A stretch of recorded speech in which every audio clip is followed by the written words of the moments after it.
Hi, this is Tanya with Moonlight Pathways, and in starting this YouTube channel, I want to spread love and positivity and inspiration to anyone. And I was surprised to get in contact with someone who wants me to actually share their story. And it's taken me a few days because it's a rough story for me to read and not cry because there's some emotion into it. But I have permission to share her name and share her story, so I'd like to do that now. It says, "Hello, my name is Kristen. I am here to share my story with everyone that I possibly can in hopes that it may give someone an ounce of hope or change their life in a positive way. This is a story of a drug addiction and unbearable trauma, but it's also a story of hope and change. Age 15 years old, I met someone very special in my life, someone I thought would spend the rest of my life with. But life had different plans for me. I just didn't know it yet. I was very depressed at this age, dealing with childhood trauma and the feelings of not feeling loved at all. I first experimented with alcohol. I was drinking every chance I had because I did not want to feel all the pain that I had inside. Once this alcohol quit working, I moved on to bigger things and very quickly. Fast forward to age 18. Me and the one who I thought I'd spend my life with had split up due to many different reasons that at the time just couldn't be fixed. After our breakup, I fell into a very deep and dark depression. I met someone new and for the first time experimented with IV drugs. My drug of choice was Suboxone. I never knew that I would become so addicted to that needle. I had known nothing of drugs. I was completely blindsided to what was to come. I tried it once, then twice, then several more times, trying to get rid of this heartache inside, this pain. Very quickly, before you know it, I was addicted to shooting Suboxone. I started running out of veins and what was once an escape from the pain began causing more pain than I had started with. I cried every time that I had to use because of the pain I would have to go through just to get a shot to feel better. After hours and hours of trying to get my shot, I'd finally get it in, and then I knew everything would be okay, or so I thought. Now fast forward to 2017. I am still using the needle and I am still on Suboxone. I met up with the one who I'd fell in love with at 15. We found our way back to each other. We ended up getting back together, but under bad circumstances. Finding out the one that I loved had also been on Suboxone and using the needle as well. We then started using together and eventually got married. We got married April 20th of 2017. It was a happy day for us. We planned on having a good life together, even though we were still getting high. We had hope. But little did we know that hope would run out as things got worse. We got a place of our own, and that is when we discovered methamphetamines. We became so far out there on this horrible drug that our home became trash. We lived in filth. Rats, needles, dog feces were everywhere. As the saddest part of it all, we were so far gone, we didn't even care. At this point in my life, my veins had become almost non-extinct. I shot up everywhere in my body that I could get blood. The last place I shot up in was my forehead. I'm sorry. I damaged my veins beyond repair. I got very sick and lost 50 pounds in a little over a month. I ended up in the hospital very sick and weak. I ended up with liver damage, which caused me to become jaundice. I was in the hospital for a few days. I was dehydrated and malnourished. Once they got me feeling better, I was released from the hospital. I went straight out and began using again. We ended up losing our house because we couldn't get clean and ended up on the street living under a bridge on nothing but a piece of cardboard. The pain I felt inside and the disgust I had with myself became stronger and stronger. I began to hate myself, hate everything I had become. We then ended up living in a homeless shelter. I felt genuine love for the people in this home. They all became a part of our family, and for once in my life, I felt the love that I had been missing. In my life, all of those years, my wife ended up going to jail. I was in the shelter crying, confused, stressed. I had no idea what to do. I had just lost my home, everything I had, and now my wife was in jail. My whole life was falling apart, and I seen no light. I was empty, I was broken, I was gone, I was dark.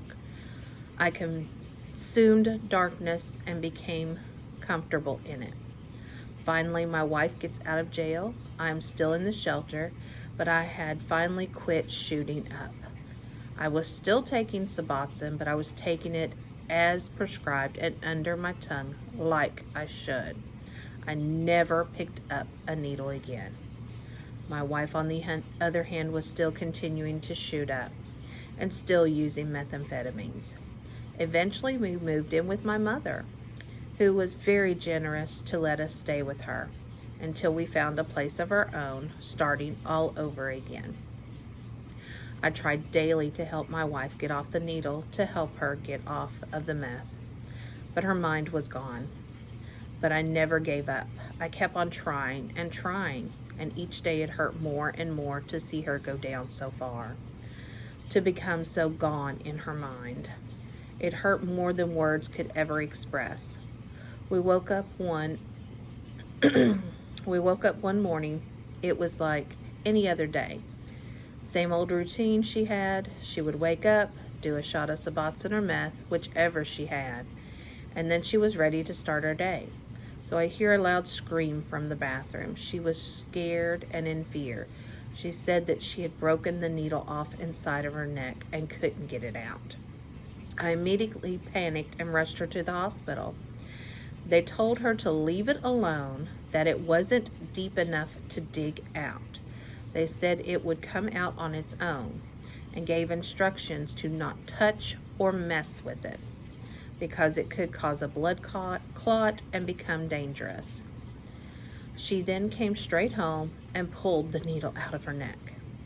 I begged her not to, but she didn't feel good and thought doing a shot would ease her pain. A few days passed and she became very ill. She can barely walk and has pain in her legs and arm. I was concerned, so I take her to another hospital. They check her out quickly and didn't really take the time to try and figure out what was wrong. They sent her home from the ER with no explanation as to what was causing her this pain. They said nothing was wrong with her and left it at that, with no treatment. We get home and she becomes worse. She lays down on the bed, running a fever, and falls asleep. In her sleep, she has a nightmare that she's going to die, and she was scared. So I laid there and I held her until she felt like she was okay. I told her everything would be okay.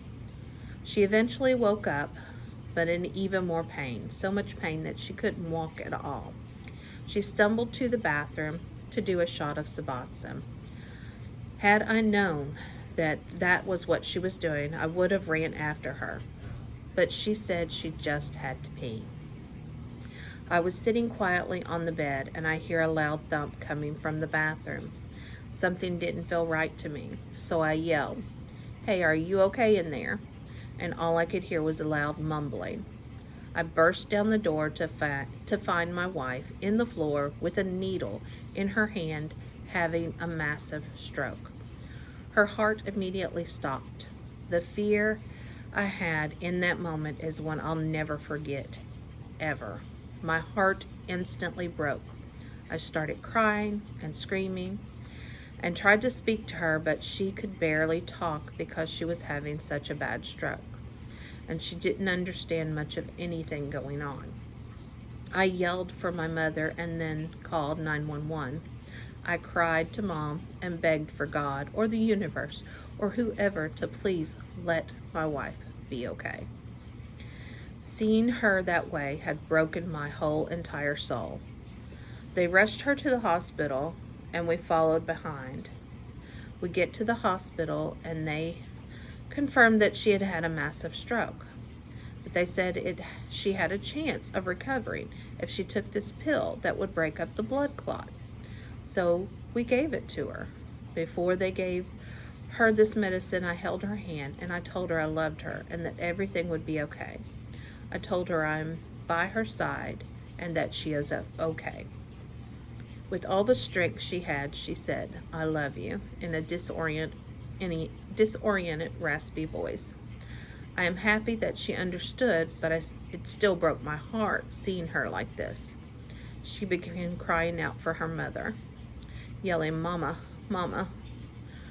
She was like a child again in her mind, a child that was scared and in fear. I couldn't hold back the tears and began crying harder and harder at that point. I was losing all sanity. I was beyond scared. I had a terrible feeling in my stomach. They rushed her in a helicopter to another hospital that could look more into her stroke and treat her properly. Before they left, I gave her the medicine for the stroke. They gave her the medicine for the stroke. On the way to the other hospital, I was notified she'd had another massive stroke in the helicopter. I had to drive almost 2 hours to get to this hospital, and when I finally arrived, they pulled me into a room by myself to speak to me. I knew deep down inside this was going to be goodbye. I could feel it all around me, a deep, dark pain. The doctor said, "We have done all that we can do, and we are sorry to tell you that your wife has become completely brain dead. Her brain isn't functioning at all." My heart began to physically hurt. Thought I was having a heart attack. I cried and cried until no more tears could come. Just blank, empty stares. My chest and body and mind were numb. I couldn't feel anything. I then walked into the room of my wife, who was now in a vegetative state. I crawled in the bed with her and laid there. I held her hand and begged her not to leave. I said, "You can't be gone. Please, God, don't be gone." I told her I loved her over and over, just hoping she would say something, that she maybe open her eyes, but she didn't, and I knew then that this was goodbye. Goodbye to my first true love, my wife. The doctor told me that there was no chance of recovery. The only thing keeping her alive were machines, which was keeping her breathing. So me and her mother made the choice to turn off the machine. The hardest thing I've ever had to do, but we did it. I went home to plan funeral arrangements the best I could. I felt like I wasn't even real, like nothing was real. Before the funeral, I wrote her a letter and placed it in her hand. I cried and dropped to the floor in pain. As we went to bury her, I threw a rose in her grave and told her goodbye. I didn't feel much of anything that day because I had to take nerve medicine to get through this horrific day of saying goodbye. After months of pain and depression, I met a very special lady who was clean. She had a sparkle in her eye. She was beautiful inside and out. And most importantly, she wanted to help me get clean. She showed me a whole different life that I'd never experienced. After my wife passed away, I came to the decision that I didn't want to be on Suboxone anymore. And I didn't want to be on any type of substance ever again. I got clean June 9th, 2019. I have now been clean for almost 2 years. I've got a job now, and me and the special lady have gotten a place of our own. We are happy together and support each other through good and bad times. I wouldn't have been able to get clean without her love and support. She brought out a side in me I'd never seen. I still grieve every day over my wife, and the pain I have will never go away. But one thing I can say, life does get better. No matter what you have went through, life will get better. I went through hell and back, and here I am today, almost 2 years clean, having found the love of my life with an apartment of our own and working hard at a job, paying bills and contributing to society, and living as a responsible adult. I never in a million years would have thought that I would be where I am now, but I am blessed that I am. I am grateful for the life I am creating. I am grateful for the amazing people I have met along the way. New friends who are supportive and caring. I really couldn't ask for a better life. All I've ever wanted in life is love and support, and now I've got it. No matter how far away from the light you think you are, know that the light lives inside you. So it was never gone to begin with. It is within you. The pain may be deep, but never lose hope. You can change. You can heal. You can be better. You can beat that addiction. You can find yourself. Don't give up. My name is Kristen Hall. This was my story. I hope it will give someone out there hope. I hope you all enjoyed it, and thank you so much. I want to thank Kristen for sharing her story with me, and I do hope it gives somebody hope. Like I said, it's a hard story for me to read because I'm a very emotional person, and I cry at the drop of a hat.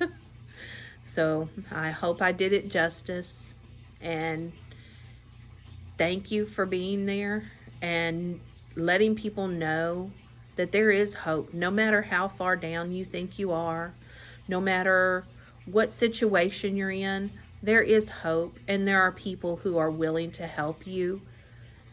Sometimes you just have to look a little harder for them.